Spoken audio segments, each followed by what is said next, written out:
কোরআন থেকে বিশ্বনবী আমাদেরকে জানান, ফালা তা'লামু নাফসুম মা উখফিয়া লাহুম মিন কুররাতি আ'য়ুন জাযাআম বিমা কানু ইয়া'মালুন।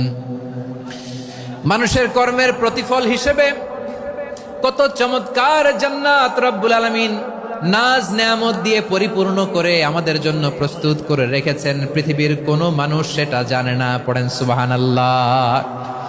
এটা যে কত সুন্দর, আমাদের আমলের প্রতিদান হিসেবে কত চমৎকার, fantastic, eye catching, fabulous paradise তিনি আমাদের জন্য রেডি করে রেখেছেন।